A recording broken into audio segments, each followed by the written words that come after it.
எடப்பாடியாரை அச்சுறுத்தல் படுத்தினார்கள், தூது விட்டார்கள், சமரசம் பேசினார்கள், கட்சியை உரண்டாக உடைத்து விடுவோம் என்று சொன்னார்கள், முக்கியமானவர்களை தூக்கி விடுவோம் என்று சொன்னார்கள்.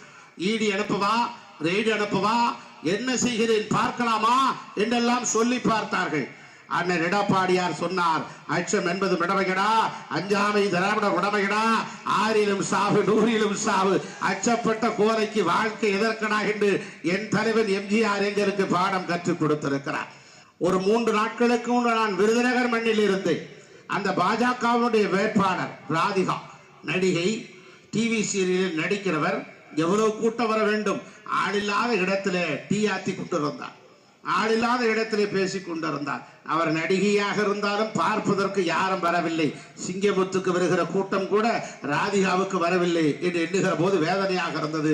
அவர் உடனடியாக அதையெல்லாம் ரத்து செய்துவிட்டு, தன்னுடைய புரோகிராமை ரத்து செய்துவிட்டு சென்னைக்கே போய்விட்டார். ஆக அப்படித்தான் நிலைமையாக இருக்கிறது. சரி, இந்த மண்ணிலே யார் நிற்கிறார்கள்? இந்த மண்ணிலே பாஜகவுடைய தலைவர், நம்முடைய இந்தியாவின் பிரதமர் மோடி அவர்கள் 4 பெரிய மெகா கூட்டணியை வைத்திருக்கிறோம் என்று சொல்கிறார். பெரிய மெகா கூட்டணியை வைத்திருக்கிறார். பெரிய மெகா கூட்டணி யார்? ஒற்றையாளாக இருக்கிறவர்கள். பாரிவேந்தர் என்கிற பூரிவேந்தர், அவர்தான் தலைவர், அவர் மகன் பொதுச் செயலாளர். அது ஒரு கட்சியா? ஏசி சண்முகம், அவர்தான் தலைவர், அவருடைய டிரைவர் உறுப்பினர். இதுதான் கட்சியா? கூட்டணி. அது மாத்திரமல்ல, ஜான் பாண்டியன் ஒரு கட்சியா? அது அவர்களுடைய கூட்டணியா? அதற்கு பிறகு யார் இருக்கிறார்கள் தெரியுமா? டிடிவி தினகரன் இருக்கிறார். டிடிவி தினகரன் யார்? அவர் சொல்கிறார், அந்த டிடிவி தினகரனுடைய ஒரு கட்சி நடத்தவில்லை, ஒரு கம்பெனி நடத்துகிறார். ஒரு கம்பெனியினுடைய முதலாளியை போலத்தான் அவர் இருக்கிறார்.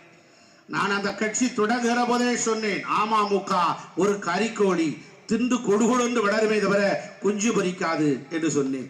எனக்கு போன் செய்து பார்த்து விடுவோம், வெற்றி விடுவோம், உடைத்து விடுவோம், கையை பிச்சு விடுவோம், தலையை வெட்டி விடுவோம் என்று சொன்னார்கள். இருப்பது ஒரு தலை, சீவதற்கு என்னுடைய சீப்பு இருக்கிறது, நீ எதற்கு சீப்பி விட போகிறாய் என்று சொன்ன போது போனை நிறுத்தி கொண்டார்கள்.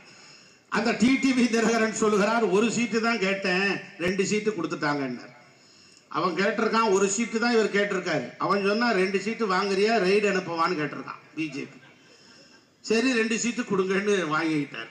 அவர் சொல்லுகிறார், 10 ஆண்டு காலம் பாஜக ஊழல் இல்லாத ஆட்சி நடத்தியதாம். 10 ஆண்டு காலம் பாஜக இந்தியாவில் ஊழல் இல்லாத ஆட்சி நடத்துகிறது என்று யார் சொல்லுகிறார்? டிடிவி தினகரன் சொல்லுகிறார். அவர் எப்படிப்பட்டவர்? சின்னத்திற்காக ஊழல் வழக்கிலே சிறைக்கு சென்ற ஒருவர் பாஜகவுக்கு சான்றிதழ் தருகிறார் என்று சொன்னால் வெட்கமாக இல்லையா? வேதனையாக இல்லையா? நீங்கள் தேனி மண்ணிலே வெற்றி பெற முடியுமா? யார் உங்களை அறிமுகப்படுத்தினார்? எங்கள் ஈடுகளை ஏற்ற தருவி, இறை 1, இனம் 2, தமிழ் 3, திசை 4, புலன் 5, சுவை 6, சுரம் 7, திக்கெட்டு, ரசம் 9 என்று வகுத்து வாழுகிற தமிழ் இனத்தினுடைய அடையார், அங்கீகார், முகவரியாக விளங்கிய புரட்சி தலைவி அம்மா அவர்கள் அல்லவா உங்களை அறிமுகப்படுத்தினார்கள்.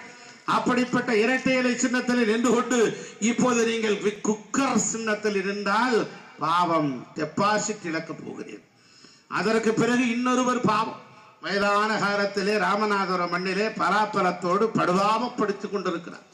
படுபாவமாக இருக்கிறது. நான் 4 நாட்களுக்கு ஒன்று பேசுகிற போது, வேகாத வெயிலே பாவம் ஒரு பெருசு ஓட்டு கேட்டு போய் கொண்டிருக்கிறது என்று ஒருவர் சொல்லுகிறார். அவர் சொல்லுகிறார், எங்கெல்லாம் அநீதி இருக்கிறதோ அங்கெல்லாம் நான் விஸ்வரூபம் எடுப்பேன் என்று சொல்கிறார். நீங்க விஸ்வரூபம் எடுத்தாலும் சரி, இல்ல பாபநாச படம் எடுத்தாலும் சரி, உங்க படம் ஓடாது. அண்ணன் எடப்பாடியார் சூப்பர் ஹிட் ஆயிட்டார். இது 100 நாள், 1 வருஷம் ஓடிக்கொண்டே இருக்கிறது இந்த படம். ஆக பன்னீர்செல்வம் அவர்களே, ஓபிஎஸ் அவர்களே, நீங்கள் விஸ்வரூபம் எடுத்தாலும் சரி, பாபநாசம் எடுத்தாலும் சரி, படம் ஓடாது. உடனுக்குடன் செய்திகளை தெரிந்து கொள்ள சன் நியூஸ் பெல் ஐகானை கிளிக் பண்ணுங்க.